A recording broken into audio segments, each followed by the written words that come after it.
감사합니다. 이렇게 황대하게 환영해 주셔서 감사하고요. 또 해외에서 사는 생활이 쉽지 않았지만 처음부터 와서 찬양 받게 됐고, 저는 해외 생활이 오래 했다 보니까 해외에서 사는 거 쉽지 않습니다. 네, 그렇지만 우리 하나님 안에서는 해외라는 거 모든 해외죠. 네, 제가 참 좋아하는 말씀을 오늘 이렇게 함께 보게 되는데요. 설교는 목사님 하실 겁니다. 그렇지만 저는 그냥 제가 하나님이 저를 어떻게 이렇게 여기까지 인도하셨고 또 어떻게 이제 앞으로 하나님 어떻게 가실지 모르겠지만, 그렇지만 지금까지 인도하는 내용들이 간단히 나가기 전에 기도하겠습니다. 하나님, 주님의 종이 하나님의 성전 앞에 있습니다. 하나님께서 종으로 행하여서 행하는 일들이 나눌 때에 은혜 받게 하시고, 정말 하나님 앞에 서일 때 주님께서 모든 말씀 어떻게 인도하시는지 나눌 수 있는 이 시간에 은혜 받게 해주시옵소서. 전한 자나 듣는 자에게 하나님께서 은혜를 충만하게 하시고 또 은혜 데려주셔서 앞으로도 좋은 일들이 일어나기를 바랍니다. 주님 도와주시옵소서. 감사드리면 주 예수 그리스도 이름으로 기도했습니다. 네, 저는 1991년에 한국으로 들어왔어요. 그래서 굉장히 오래전에 제가 고등학교 졸업하자마자 한국에 들어와서 일하러 왔어요. 일하러 왔는데요. 일하러 올 때 처음에 오니까 많은 사람들이 보러 오시는 그 기억 남아요. 그 회사에서 일할 때 외국인이랑 별로 없었죠 그때. 그러다 보니까 외국 사람들이 어떻게 생겨나 해가지고 저희가 7시쯤에 저녁에 들어왔는데 회사로 한 11시 반까지 오시더라고요. 오셔서 문 살짝 열고 딱 보고 픽 웃고 가시는 거예요. 근데 저희는 왜 오시지 몰랐죠. 왜냐면 제가 한국어 배워서 오는 것도 아니고 한국 어디 있는지도 모르는 가운데서 왔기 때문에 안녕하세요도 오는 3일 후에 배웠어요. 왜냐면 회사에서 인사 안 해, 그러니까 인사 안 해, 이러고 똑같이 따라가다 보니까 이렇게 하는 거라고, 그렇게 해서 배웠고요. 왜냐면 그 당시에 한국에 영어로 말하는 사람 거의 없었죠. 거의 없었어요. 오히려 또 회사니까 일하는 사람, 그렇게 해서 제가 언어로 배우게 됐어요. 그러니까 어떻게 하다 보면은 좀 이제 즉흥적으로 가는 언어도 있을 겁니다. 왜냐면 그렇게 배웠기 때문에 나중에 이제 교회 다니니까 그때 가서 좀 이제 수정하고 또 배우고 그래서 지금까지 왔습니다. 그러니까 제가 한국 언어를 어디 앉아서 딱 카나다라 순서대로 배운 적이 없어요. 네, 그냥 듣고 교회 다니기 시작하니까 그 장막의 밑에 나오죠. 그러니까 발음 따라서 하는 거. 그렇게 하고, 원래는 그 당시 90년에는 OHP라고 있었어요. 아마 여러분 아실지 모르겠는데 여러분은 잘 아실 거예요. 우리 목사님 오시는데 그 OHP 있었어요. 그래서 딱 비춰주고 이렇게 이렇게 없었죠. 그래서 그런 데에서 배웠습니다. 그래서 제가 91년에 한국 들어왔고 6개월 동안 한 회사에서 다니는데 월급이 안 주시더라고요. 그래서 여기가 아니나 보다라는 생각은 없었고, 왜 안 주는지 모르는데 다 사람들이 계속 나가기 시작해서, 그래서 저희도 3명 있는데 나갔어요. 나가가지고 다른 데 이제 회사 안양인데 지금 인도건 근처에 있었어요. 오왕시라고 하는데요. 거기서 회사 다니기 시작했고, 거기서 회사 다니면서 근처에 교회에 있었어요. 조그마한 교회에 있는데, 그래서 처음에는 가봤어요. 그 회사에서 같이 일하시는 분 집사님이시더라고요. 나중에 알고 보니까 그때는 회사에서 막 식당에서 일하시는 분인데, 그래서 하시는 거 보면서 가는데 이분이 너무 거룩하는, 그러니까 지금으로 말로 그때는 몰랐어요. 왜냐면 회사에서 하는 행동과 이 교회 안에서 하는 행동이 너무 다르더라고요. 타이 이렇게 딱 메고 오셔가지고 인사로 막 하셔서 들어오라고 하실 때 참 이분이 어디 이렇게 바뀔 수가 있을까? 이런 생각하고 그냥 기회로 들어갔다가 이제 언어 모르니까 이 주부 나누는데요. 하나 일어나 여기까지 갔나봐 하다가 이제 1시간 갔어요. 얼마나 지루한지 몰라. 왜냐면 언어 전혀 모르니까. 하나라도 알으면은 괜찮은데 하나도 모르니까, 그래서 이제 그냥 있다가 다음에 안 다녔어요. 한 3개월 지나고 나서 그 영어 잘하시는 분 전도사님이시더라고요. 그래서 시장에서 만났는데 회사까지 따라오시고, 제가 조금 건강 안 좋을 때 이분이 병원까지 따라오셔서 이런저런 얘기하다가 제가 시간이 좁아서 이제 짧게 하겠습니다.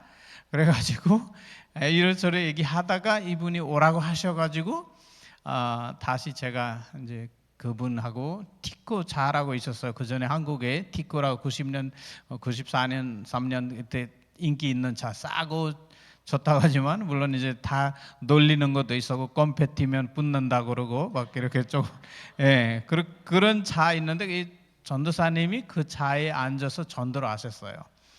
전도할 때 이제 저는 네팔에 기독교 있는 걸 몰랐어요. 전혀 모르는 가운데서 교회 이거는 아니다.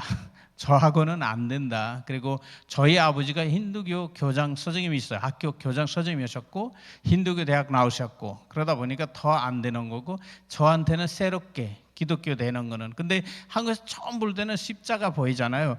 적십자가 이렇게 많아? 네팔에는 척십자로 배웠거든요. 그러니까 왜 이렇게 많아? 이렇게 생각했는데 나중에 기회더라고요. 그래서 그분하고 너무 잘해 주시니까 저희는 친구들랑 같이 모일 때도 와서 옆에 계시고 그러니까 저한테 부담되는 거예요. 왜냐면 6개월 월급 안 받았고 또 이분이 자꾸 저 옆에 와고 친구라 그러니까 또 부담되는 거예요. 왜냐면 이분 누군지 모르니까 제가. 근데 이제 전도하고 나서 이제 교회 다니고 이제 영접하겠다고. 그렇지만 누구한테도 말하면 안 돼요. 난 네팔 들어가서 있어야 되기 때문에. 이렇게 얘기했는데 알았다고 하셨어요. 근데 다음 주에 이렇게 모일 때 한 50, 60명 외국인들만 모인 예배가 있는데 여기서 수먼도 영접했습니다. 박수해 주십시오. 그러나 제가 이거 어떻게 돼야 되는지 아시죠? 그 상황이. 하지 말라고 그러는데 약속 깨는 거예요. 그래서 저도 모르겠다 해갖고 한 달이나 2달 후에 세례 받으라고 해서 세례가 뭔지 몰랐어요. 세례가 뭔지 모르는데 받으라 그러니까 순종해요. 오늘 항상 순종하기 때문에. 그래서 오늘 이 말씀이 너무 좋아요. 저한테는 나는 내 것이라고 하는 말씀이 너무나 좋아요. 그래갖고 거기서 세례를 받으라고 그러니까 10명 됐어요. 세례 받는 사람들이에요. 그래서 10명인데 저도 뭐 받지 뭔지 몰라요. 세례가 뭔지 몰라요. 근데 이제 세례 교육도 없었어요. 사실 언어도 그렇고 뭐 회사 다니니까 그런 기간도 없고 그냥 세례 네 그냥 왔어요. 세례 받으러 이렇게 앞에 앉으라고 해서 앞에 앉았는데요. 없어요. 안 와. 10명 안 와. 11명인데 저 혼자만 있어요. 혼자만 있는데 이거 나도 받아야 되나 도망가야 되나 막 고민이 이렇게 되는 거죠. 그런 가운데서 그냥 있다가 혼자 받았어요. 받아서 그냥 그 전도지 만들고 네팔로 이제 보냈고 아버지 많이 한국 있을 때까지는 하라고 네팔 들어와서는 하지 말라 이렇게 하시더라고요. 왜냐면 반대 안 하셨거든요. 그래서 아버지 좀 괜찮다 이런 생각했는데 이제 교회 다니다 보니까 저는 이제 온전히 그 신앙이 하나님께서 저를 붙잡아 주시는 거 말씀 계속 알게 되는 거죠. 왜냐면 너를 창조하시니까 창조하는 분이 누군지 궁금한데 왜냐면 네팔은 힌두교예요. 힌두교가 그 당시 국교였어요. 그 3억 3천 개 신이 있는 나라입니다. 인구는 2,900만 명, 3천만 명인데요. 신은 3억 3천. 그러니까 신보다 몇 배 많은, 그러니까 군민보다 몇 배 많은 신들이 섬기고 있는 나라인데요. 수도 여러분 아시면은 수신이에요. 수신, 개신, 다 까마귀 신, 워낙 많아요. 신이 다 보면은 신이에요. 힌두교에서는. 그러다 보니까 그렇게 신 부자에 있는데 예수님 한 분밖에 없다 그러면 말이 되겠어요? 아니잖아요. 말이 안 되잖아요. 그렇지만 저는 예수님 한 분밖에. 그리고 왜 그렇게 되냐면 하나님께서는 요한복음 10장 10절 말씀 보면은 도둑이는 도둑질로 죽이고 왔지만 나는 생명 주러 왔다고 말씀하셨습니다. 그 말씀을 알아듣고 나서는 이러네. 안 보는 생소하잖아요. 저한테는. 그래서 그러다 보니까 요한복음 3장 16절 말씀 보면 이 세상을 이처럼 사랑하사 그럼 사랑하는 사람도 없는데 하나님밖에 없구나. 이렇게 깨달아 가게 되는 거예요. 저는. 그러다 보니까 이제 96년대 네팔 들어가려고 좀 준비하는데 뭐가 안 됐어요. 비자 여러 가지 문제로 안 되니까 그다음 신학교로 들어갔어요. 그 기독신학교라고 방배동에 있는데 그 신학교 들어갔는데 우리 이거 해줄 수 없지만 야간에 와서 공부할 때 장학금으로 주겠다 그래. 그러면 낮에는 뭐하지? 직장 있어야 되잖아요. 그러니까 낮에는 일하고 저녁에 학교 다니기 시작했는데 96년에 하고 97년 하고 98년 IMF 있었죠. 한국에 여러분 많이 아시지만 98년 IMF 때문에 많이 힘들어하는 상황인데 이제 저희도 그거 어디 어려운 게 있었어요. 그래서 네팔에 들어가서 다시 그 초청해 주시겠다는 하신 목사님은 제가 3월 달에 들어갔는데 10월 달에 돌아가셨어요. 그래서 암으로 돌아가셔가지고 다시 초청해 주는 분도 없었죠. 그러면서 이제는 접어야 되나 하다가 네팔에 전에 가신 선교사님 같이 일하다 보니까 그 세신교회라고 있어요. 한국에 세신교회 목사님 만나서 뭐 하다가 왔냐 그러니까 그냥 공부하다가 왔습니다. 그랬더니 안 할래 그러시더라고. 하고 싶지만 그 뭐 어떻게 누가 해주는 거 아니잖아요. 그래서 그냥 모르겠습니다. 이렇게 하고 계속 일하다 보니까 2003년대 다시 이제 한국의 그 교회에서 또 초청해주고 감신대에서 입학해 주셔가지고 다시 한국으로 왔어요. 한국에 와서 이제 그때 2003년대 12월 달에 이제 결혼했고 그 전에 우리 만나는 거는 97년에 만났었어요. 그러니까 그때부터 계속 만나고 있는데 그 당시는 뭐 핸드폰이나 뭐 이런 거 없었잖아요. 사실은 한국에도 없었습니다. 그 당시에 삐삐라고 있는데 그런 거 네팔에 들어가면 아무것도 없었고 그런 역사죠. 어떻게 보면 그래서 와서 2003년대부터 이제 이렇게 목사님하고 함께 이제 공부하게 됐고요. 그래서 제가 참 좋은 거는 뭐냐면 하나님이 저를 불러주셨고 그래서 감신대에서 시작하면서 처음에는 좀 힘들었어요. 우리 네팔에서 오니까 뭐 이 촛불 기는 거 이런 거 와서 사진 앞에 이렇게 인사하는 거 그거는 싫어해서 왔는데 감신대 와 보니까 밖에서 학생들 그렇더라도 그래서 좀 힘들었어요. 그래서 2학년 때, 1학년 때 이거는 이제 우리 목사님도 잘 몰라요. 그래서 또 교수님들이 그런 분들이 있어요. 다 종교에 자유 있는데 기독교만이 아니다.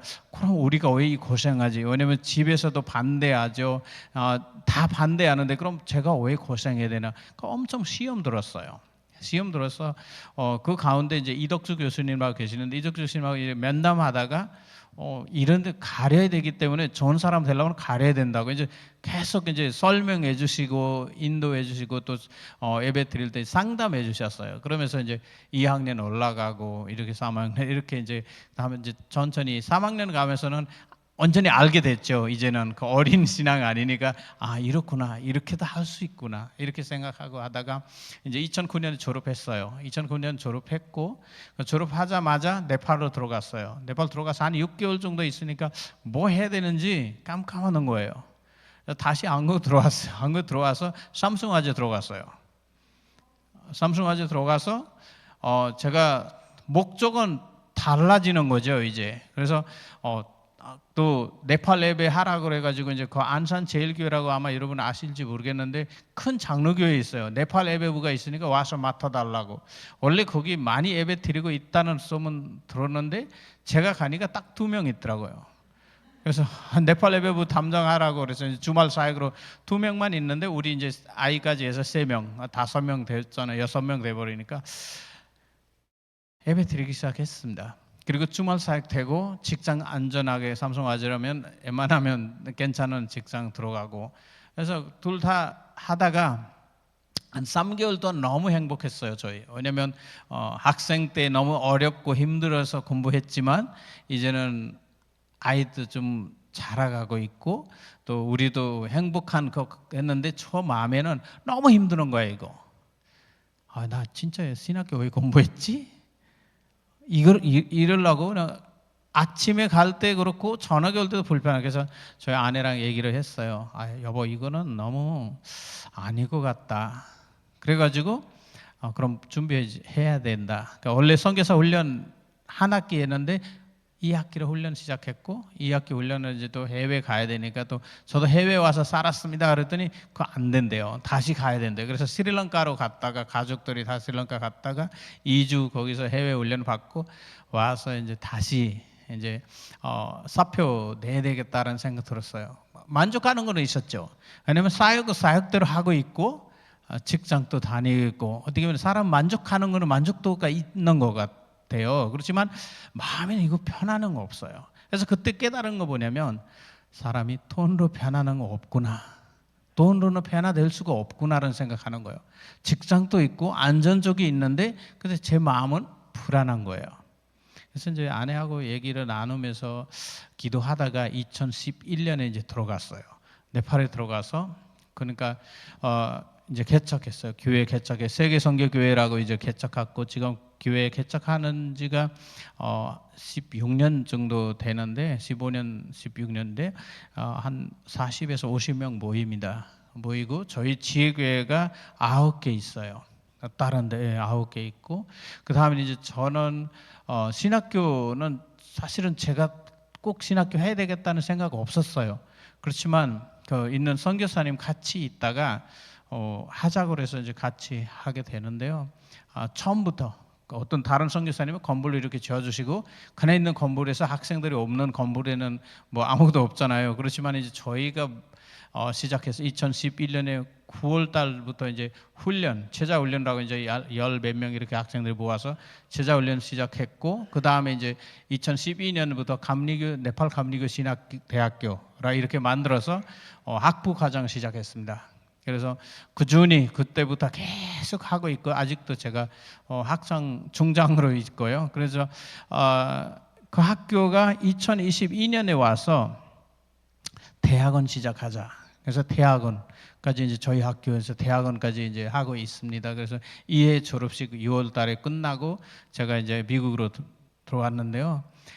일을 하고 있지만 이제 교단 쪽에는 제가 사실은 감독 될 자격도 없고 할 수도 없다는 생각이에요. 늘 지금 있으면서도 내가 이거 어떻게 감당할지 끝까지 이런 생각입니다. 근데 네팔에는 감독하기를 원하지 않습니다. 이유가 뭐냐면 볼 수 없어요. 네, 그래서 감독 되면은 뭐 이렇게 한국이나 미국 같은 데는 잘 되는데 네팔 같은 데는 어려워요. 그래서 한 번 했는데 두 번째는 안 하려고 생각했었어요. 4년 임기거든요. 그래서 2004년에 끝났는데 10월 달에 회의 중에서 다시 다 모이는데 다시 한번 하라고. 안 한다고. 저는 진짜 안 한다고. 근데 어쩔 수 없이 다시 연임하게 됐습니다. 그래서 지금 연임 감독으로 이제 사역하고 있고요. 약 400개의 교회들이 있습니다. 약 400개 교회고 그리고 이제 저희가 이제 그 감독하면서 신학교 이렇게 운영하면서 또 교회 목회하면서 살아가고 있는 지금 저의 모습입니다. 그렇지만 제가 하는 건 아닙니다. 고백하는 거 솔직히 고백하는 거냐면 저가 여기까지 인도하신 하나님이시고 그리고 그 한국에서 있는 생활 가운데서도 하나님이 인도하셨고요. 그리고 네팔에 들어가서 아버지 돌아가셨는데 돌아가실 때 네팔에는 힌두교였기 때문에요. 13일 제사를 지내야 돼요. 머리 팍 밀고 딱 제사를 지내야 돼요. 근데 그 13일 동안 제가 안 했습니다. 안 한다고 왜 안 했냐 할 때에 처음에 이제 돌아가신 두 번째 날에 제가 이렇게 가서 세 번째 날 가서 집에 들어가려고 집에 못 가게 했어요. 왜냐면 제사냐 예수냐. 예, 너 제사 지낸다면 들어올 수 있고 아버지 재산 뭐 이렇게 받을 수 있지만 제사를 안 드린다면 나가라는 거죠. 그럼 제가 선택할 수밖에 없는 게 뭐냐면 예수님. 그럼 집에 나갔죠. 집에서 나가고 부모님 어머니도 못 만나고 그냥 나왔어요. 못 만나게 하거든. 종교 사회를 그 제사 안 지난다면 만날 수가 없어요. 그러니까 그 13일 동안 그래서 그냥 다 놔두고 나갔습니다. 나와서 다시 또 혼자서 13일 동안 기도하고 금식 기도하면서 이렇게 이제 살아왔어요. 또 그 전에는 아버지가 많이 이제 한국에서 뵀으니까 여기는 안 했으면 좋겠다고 하시더라고요. 그래서 제가 뭐라 하겠습니까? 종교를 이렇게 왜냐면 제가 장남이거든요. 장남인데 장남이 이러니까 동생들 어떻게 되냐 아버지 걱정이시고, 그 다음에 이제 아버지 종교 대학 나오셨기 때문에 제가 힌두교가 어쩌다고 말할 수가 없는 거예요. 왜냐면 그 아버지는 하나씩 배워서 오셨는데, 석사까지 하고 오셨는데 저는 뭐 힌두교 이렇다라 할 수가 없잖아요. 그렇다고 그 당시에 제가 신학교 막 졸업하고 막 이런 것도 아니고, 하다가 가고 그 어중간해 중간에 말하다가 잘못하면 또 제가 안 되잖아요. 그래서 하나님, 저는 할 수 없으나 하나님께서 우리 아버지가 성경 한 번만 읽게 해달라고 기도를 했어요. 기도하니까 금식 기도하게 됐어요. 그래서 제가 아버지하고 제안을 했어요. 아버지, 성경 한 번만 읽어주십시오. 이거 성경 딱 읽었을 때에 진짜 제가 잘못했다면 저도 생각하고, 아니라면 놔두십시오. 조건 괜찮습니까? 예. 그래서 기도하기 시작했어요. 아버지 진짜 3개월 만에 완독하셨습니다. 그래서 아버지가 하시는 말씀 뭐냐면, 어렵고 힘들겠지만 네가 선택하는 길을 가도 된다. 아멘이죠. 저한테는. 그러니까 아버지가 뭐에 느끼시냐면, 이거 어렵고 힘드는 길이지만 네가 선택한다면 내 말릴 수 없다. 어떤 부모가 그렇게 쉽게 하락할 수 있겠습니까? 하나님이 감동하셨습니다. 그래서 아버지가 영접하셨고, 근데 아버지 돌아가셨지만 영접했고 돌아가셨습니다. 그래서 저는 세례 안 받으셨다는데 이렇게 하시는 분들이 계시는데, 세례도 소중하지만 근데 영접하고 돌아가시는 거 얼마나 그거, 도둑도 2명 중에서 하나는 밤에 너라 나랑 함께 있을 거라고 말씀하시는 하나님이 그 생각이 났어요. 그래서 아버지께 감사하는 거예요. 여러분, 저희는 목적이 어디 있느냐에 따라서 살고 있을 것 같아요. 제가 살아왔는 저를 인도하시는 그분이 여러분과 함께 계시는 걸 믿습니다. 여러분도 미국 생활하는 거 쉽지 않았을 텐데, 이제 와서 몇 년 지나고 나니까 그렇다고 생각하시겠지만 처음에 그렇게 쉽지 않았어요.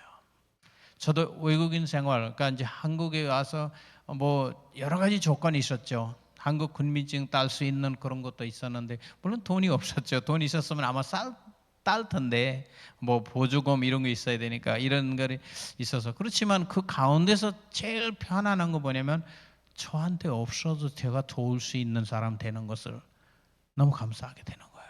이거는 제 힘과 제 능력으로 아니라 하나님이 주신 힘과 하나님이 주신 능력이라고 하더라고요. 그래서 저는 여러분께 잘 부탁드리고 싶은 말씀은, 하나님이 저와 여러분을 불러주시고 구속하시고 또 제 값을 치러줬습니다. 저도 그 분명히 경험하고, 그 다음에는 이제 어떤 어려움이 온다 할지라도, 어떤 힘듦이 온다 할지라도 주님밖에 없다는 것이죠. 여러분, 저희랑 이제 가족들이 왔는데 우리 셋이 있거든요. 제가 아프면은 제 아내가 대신해 줄 수는 없습니다.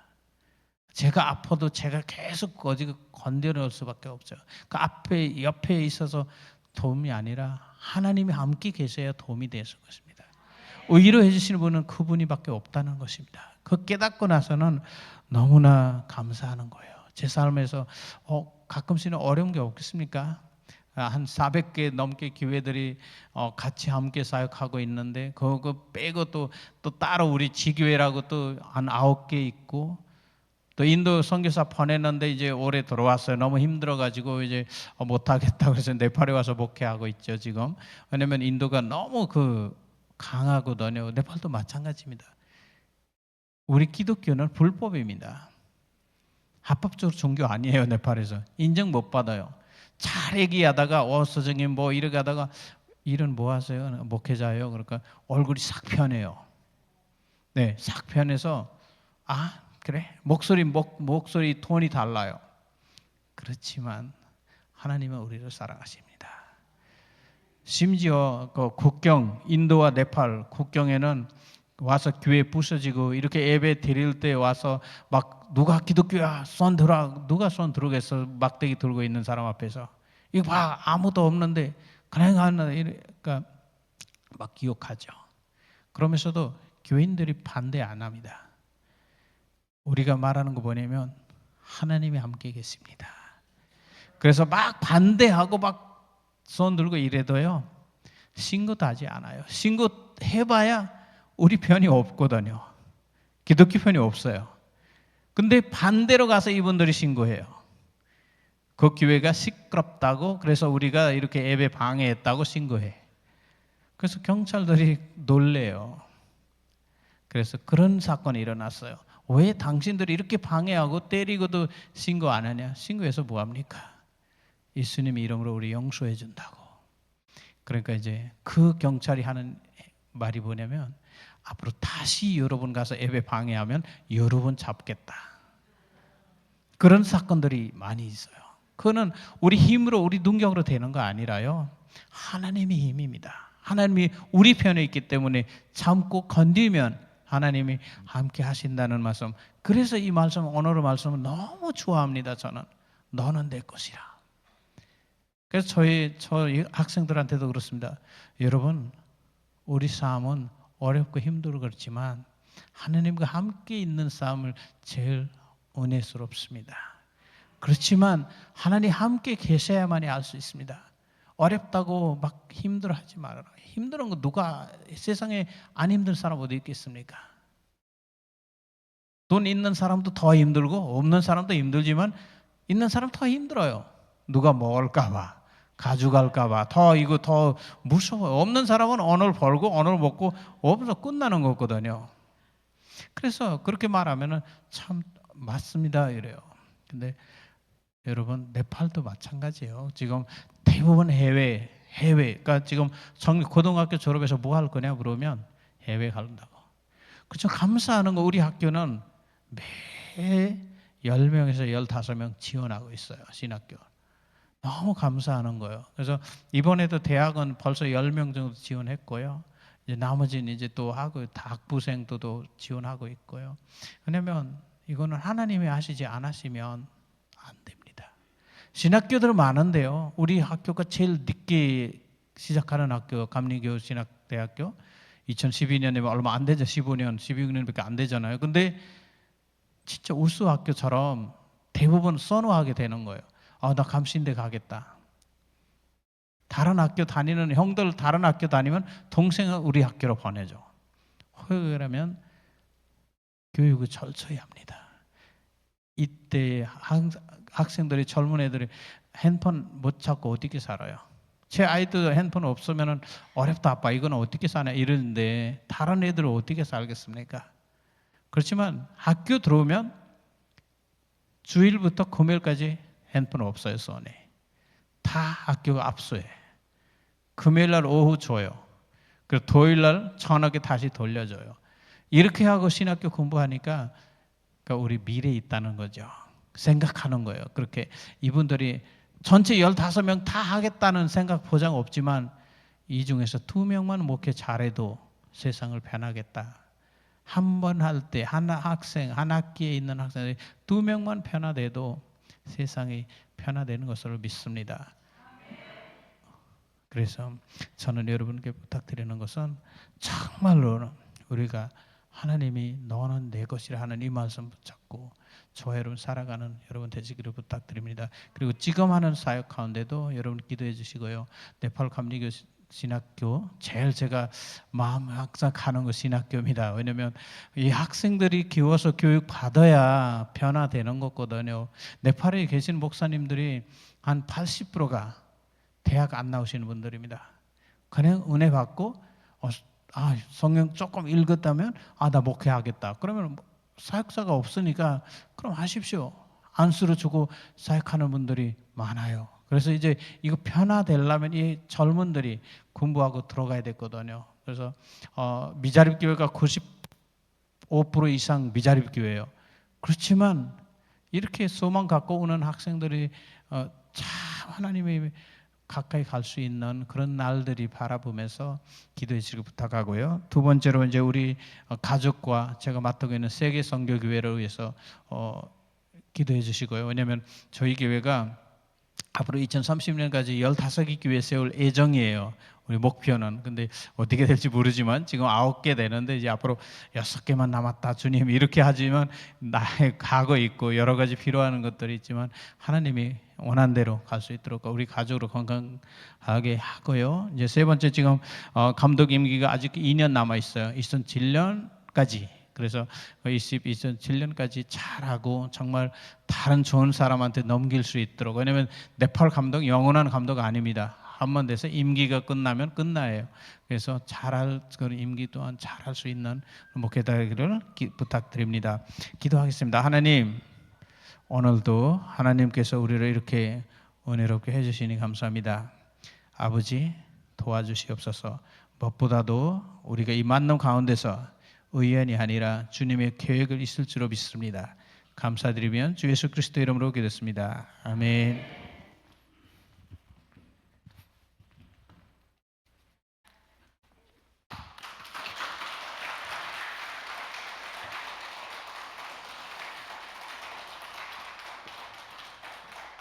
우리 수몬 감독님 간증해 주시고 나서 제가 설교를 짧게 준비를 해보겠다.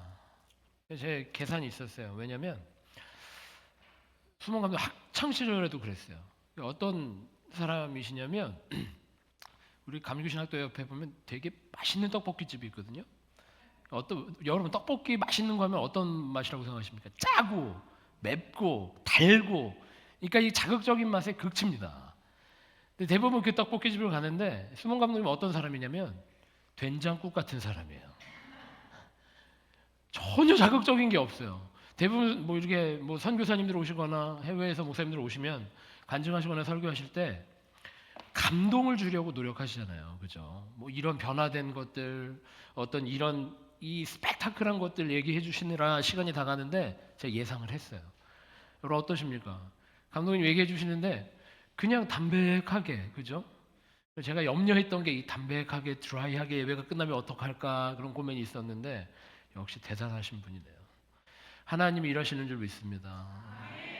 오늘 이 자리에도 이 예배 가운데도 하나님께서 일하시는 줄 믿습니다. 그 하나님이 동일한 하나님이심을 또한 믿습니다. 울 뻔했어요, 감독님. 오늘 제가 할 수 있을까 모르겠는데 오늘 말씀 보면 이사야서 43장 1절 말씀은 아마 성경에서 가장 사랑받는 말씀 중에 하나가 아닐까라는 생각을 합니다. 제가 다시 한번 읽어볼 테니까 한번 마음에 새겨보시기 바랍니다. 야곱아, 너를 창조하신 여호와께서 지금 말씀하시느니라. 이스라엘아, 너를 지으신 이가 말씀하시느니라. 너는 두려워하지 말라. 내가 너를 구속하였고 내가 너를 지명하여 불렀나니 너는 내 것이라. 믿으십니까? 수몬 감독님 말씀 간증해 주시는 거 들으면서 다시 한번 이 말씀을 통해서 우리에게 주실 은혜가 기대가 됐습니다. 수몬 감독님 어느 순간 이렇게 보면서 저는 그 생각했거든요. 감리교 공부를 열심히 하신 분들은 아마 알 거예요. 아펜젤러 선교사님이 조선의 땅에 우리 감리교 선교사로 처음 들어오셨거든요. 아마 아실 겁니다. 집에 가서 한번 찾아보세요.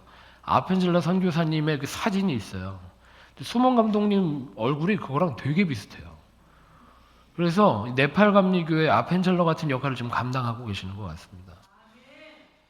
감독님이 사랑하시는 말씀이라고 그랬죠. 내가 너를 지명하여 불렀나니 너는 내 것이라.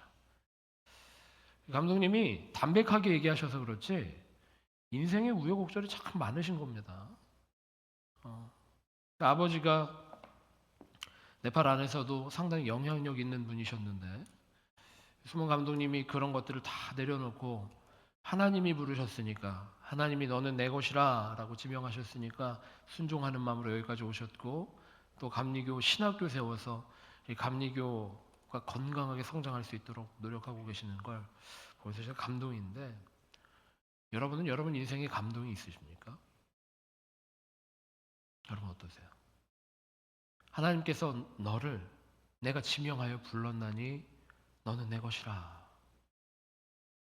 라고 말씀하실 때 어떠한 떨림이 있으시고 감동이 있으십니까?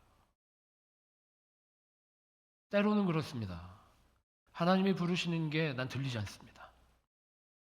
때로는 하나님이 나를 부르셨지만 난 듣고 싶지 않습니다 할 때도 있다라는 거죠. 왜 그럴까요?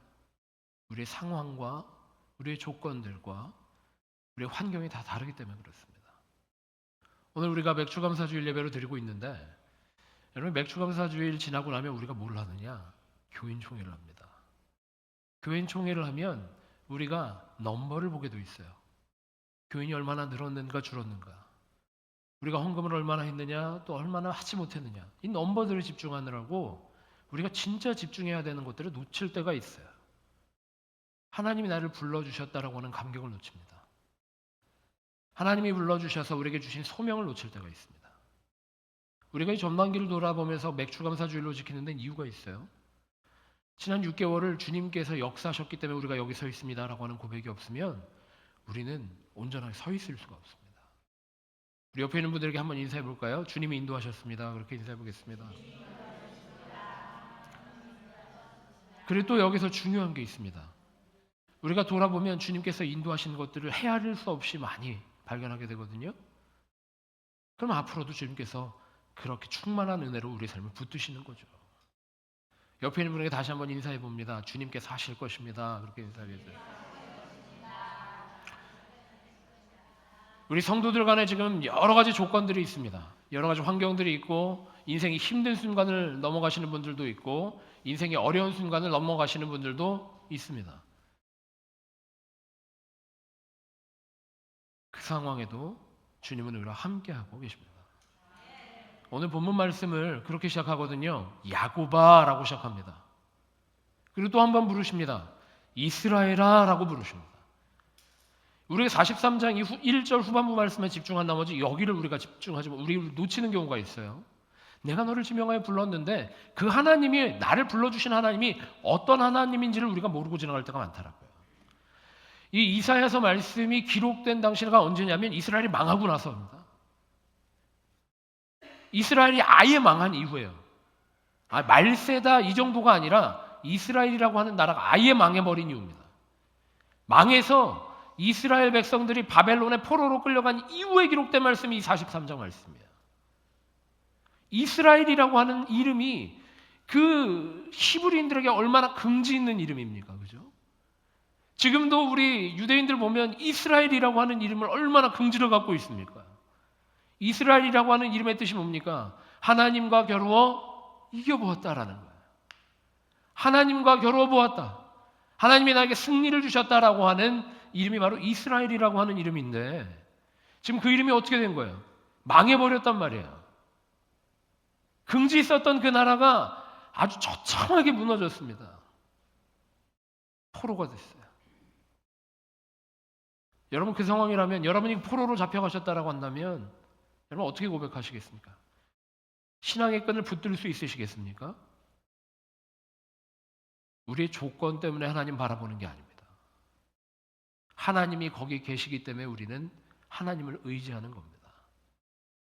우리가 점검해야 되는 건 딱 한 가지. 우리가 그 하나님을 붙들고 있는가? 우리가 그 하나님과 동행하고 있는가? 우리가 교회에 모여서 회의하고 총회하고 여러 가지 일들을 하죠. 거기서 가장 중요한 게 무엇이냐면 우리가 지금 하나님이 맡기신 일을 하고 있는가? 하나님이 기뻐하시는 일을 하고 있는가? 그거 하는 게 교회 회의예요. 여러분, 이 시간 나와서 예배 드리시잖아요. 예배하면 우리가 회개할 것은 무엇이냐? 하나님, 내가 하나님을 망각하고 살 때가 너무 많습니다. 하나님이 아니라 내 이름을 자랑할 때가 너무 많습니다 라는 거예요. 근데 하나님이 어떻게 부르십니까? 지금 먼저 부르시는데 야곱아라고 부르시는 거예요. 야곱이 누굽니까? 이스라엘 되기 전 이름이 야곱이었어요. 이스라엘 되기 전 이름이 야곱이었다라니까요. 똑같은 동일한 인물입니다. 이스라엘이라고 하는 이름은 자랑할 만한 이름이고, 내가 자랑할 만한 이름이고, 야곱이라는 이름은 될 수 있으면 숨기고 싶은 이름입니다. 야곱 본인한테 말이죠. 이스라엘 백성 전체에게 그렇습니다. 근데 하나님 좀 먼저 어떻게 뭐로 부르십니까? 야곱아. 여러분, 지금 눈물 흘리고 있는 상황이 있으십니까? 어려운 상황 가운데 있으십니까? 근심 가운데 있으십니까? 하나님은 그 모습 그대로 우리를 불러주십니다.